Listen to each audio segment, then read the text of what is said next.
The hot stove started heating up for the Cardinals with their first big trade of the offseason. They acquired six-time All-Star Paul Goldschmidt from the Arizona Diamondbacks.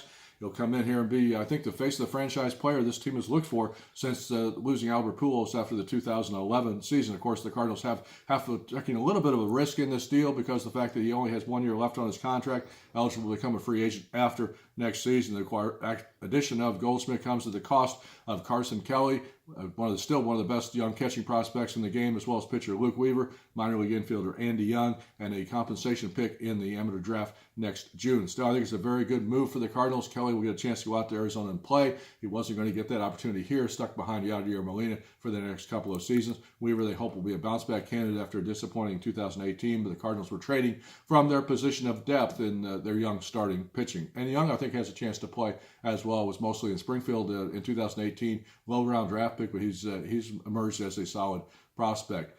So I think Goldschmidt is the kind of guy that the Cardinals really have needed and lacked for a long time. He's scheduled to be introduced to the St. Louis media on Friday at a news conference at Busch Stadium. We'll, of course, have all the coverage for that on STLSportsPage.com.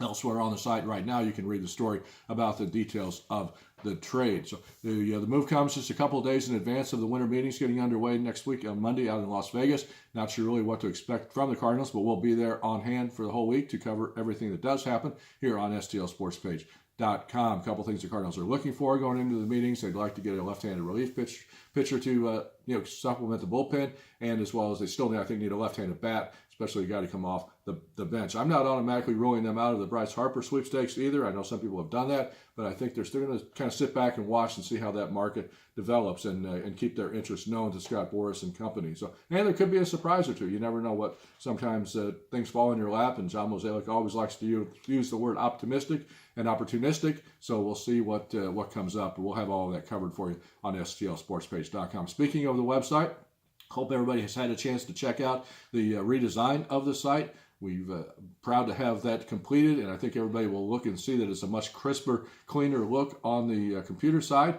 And as you're used to getting all of your information on the smartphone, you'll see that it's a much more mobile-friendly site. You don't have to pinch and drag the stories to read them now. Hopefully everybody had a chance to check out the feature that we did earlier this week on Jeff Albert, the Cardinals' new hitting coach. I think some interesting comments about him from some of the people who've worked with him over the years. Also want to make sure that we don't forget to mention our new book, Sally and I's book, All Roads Lead to St. Louis, a guide to the Cardinals and their minor league teams. Now, first one off the press, so holding in my hand here. We're going to have a couple of opportunities for people to pick it up in St. Louis before the Christmas holidays. You can pre-order the book on our website, STLSportsPage.com. I think it will not be available in stores till after the first of the year. So it's probably the only place you can get it now will be those two pickup sites. You can see all the information on the website, December 19th and December 20th, the 2 days that the book will be available. Forward by Mike Schilt, as well as some contributions from Adam Wainwright. It's some recommendations of basically a travel guide about all the Cardinals and their minor league systems. And I think people who travel to watch the Cardinals play, go down to spring training every year, will find it very helpful and kind of a good guidebook to take with you when you go on the road, hotels, and as well as the restaurants and other locations in all of the Cardinal minor league cities. So our thanks to our friends at Drury Hotels as well as AAA Missouri for sponsoring the book. So very proud of it and hope you'll get your hands on a copy. Even if you can't make it out to one of the two pickup locations in St. Louis, you'll still get some information about where to order it, and you'll be able to pick it up later on down the road. So thanks to everyone for always checking out STLSportsPage.com. Again, be sure to be tuned in for all of our coverage from the winter meetings. Follow me on Twitter at Rob Rains for the breaking news and then all the complete reports every day on the website. For STLSportsPage.com, this is Rob Rains reporting.